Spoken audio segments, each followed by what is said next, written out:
Kakahiya naman. Tinawag na liar ni Nicholas Kaufman, ang legal counsel ni Pangulong Rodrigo Roa Duterte sa ICC na kaso. Tinawag na sinungaling, fake news itong si Atty. Conti. Naku po, nakakahiya naman. Isang international lawyer ang nagtawag sa'yo na fake news ka, liar ka. Di ba nakakahiya? Di ba mga kabibig?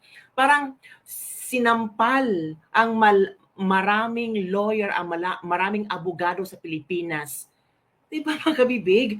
Naku, Atty. Conti, paano yan? Mali-mali ba yung pag-understand mo sa pinopoint out ni legal counsel Nicholas Kaufman hinggil sa mga IDs, hinggil sa mga passport?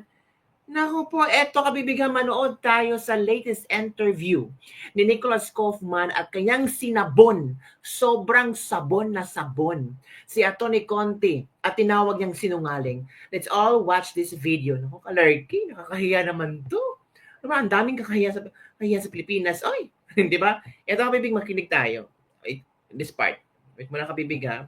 Kasi in-interview siya ng SMNI. Tingnan sila live na ko. Wait muna tayo kabibig. Yan si Atty. Nicholas Kaufman kung saan, I think binisita niya si Pangulong Rodrigo Roa Duterte. Opo, at nagpa-interview siya.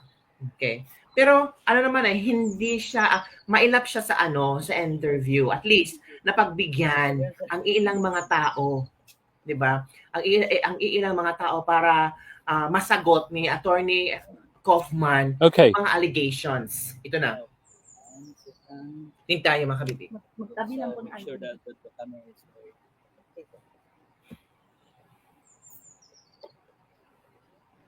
Parang wala sa mood si attorney, no? Yeah. Parang nagalit yata sa mga... Hi, sir. Attorney, how are you? And good how's morning. PRD is doing well? He's in good spirits. And does PRD have any message for the Filipino people now that May 12 election are fast approaching? He asked for calm and restraint. He knows that there are elections in the offing. He knows that the people are very interested in his welfare. Mm-hmm. And he also knows that there is a tendency, perhaps, for people to get excited and not to respect the judicial process. He insists that the judicial process be respected, that there be no interference in that at all. So sabi niya, nasa mabuting kalagayan naman si Pangulong Duterte. Alam niya ang nangyayari sa labas. Alam niya na kung ano ang mga pinagagawa ng mga supporters niya. Sabi niya, sana hindi makilahok ang mga tao sa judicial proceedings. Sana respetuhin ang judicial proceedings. Sana hindi aatakin ang ICC, lalo na ang mga judges, lalo na ang judicial proceedings. Yun ang gusto ni Pangulong Duterte, na hayaan na lang. Okay. And attorney, how do you respond to the ICC judge's rejection of your proposal?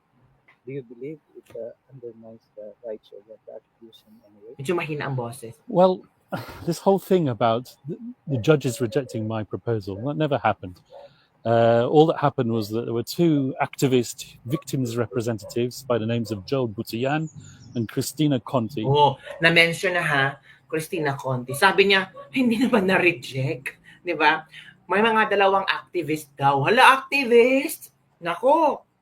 Sina Conti daw, at sino ba yung isang taong yun? Who made all sorts of assertions in the press that I had asked to restrict victims' participation in the process by limiting the ID documents that could be used. That never happened. All I was doing was I was relying on what the Philippine social security system requires for ID to be verified. Oo, yun pala.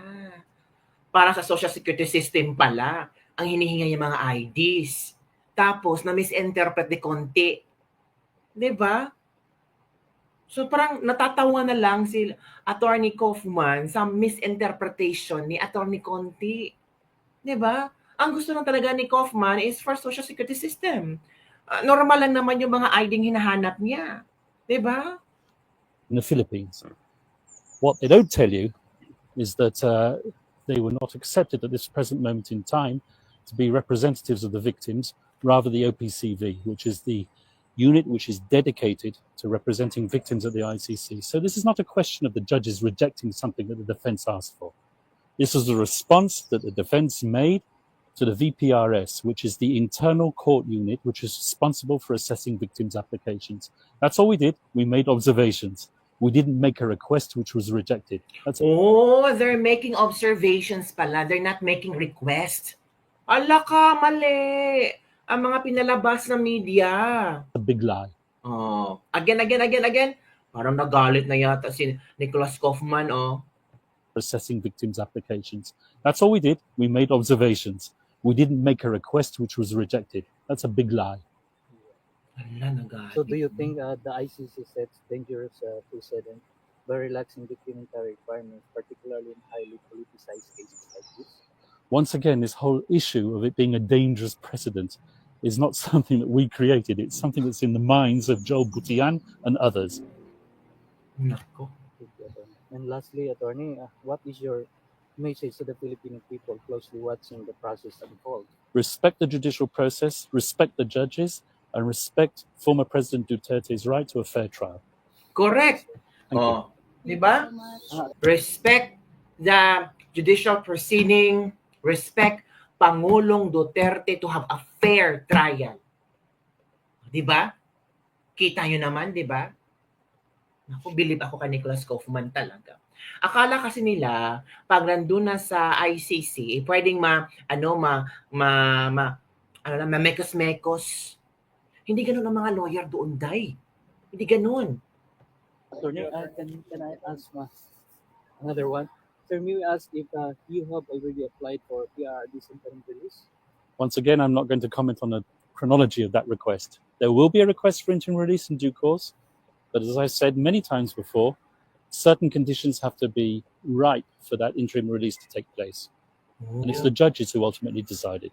Sir, do you think that our former president will be brought back to the Philippines before the confirmation of charges on September 23rd? I certainly hope so. In fact, I can't understand why he's here. He's a Filipino citizen. Yeah. There's a Filipino president in that country who threw a Filipino citizen over here to be tried.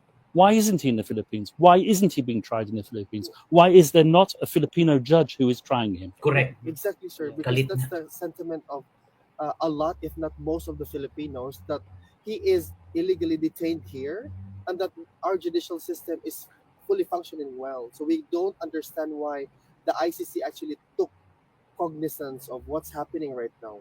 Yes, I fully sympathize with that sentiment entirely. Thank you. Sir. Thank you, sir. Thank you, sir. Have a great day. We're still hoping, sir, that the President Rodrigo Duterte Yung mic doon. So yun ha, narinig nyo nga kabibig ha. Oh, you want your thing back? Narinig nyo ang mga sagot ni Atty. Kaufman. Thank you Straight so to the much. point. Walang paligoy-ligoy, walang kadrama-drama, walang ka-epek-epek, walang ka-epal-epal, walang ka-ek-ek-ek-ek. Talagang, Sila yung mga another team. Yes, mga kapartners, yun po ang update ngayon na tungkol po sa mga legal matters. Nakausap natin si Atty. Kaufman sapagkat bumisita siya ngayong oras na ito sa ating mahal na Pangulong Rodrigo Roa Duterte. So mula dito sa The Hague, Netherlands, ito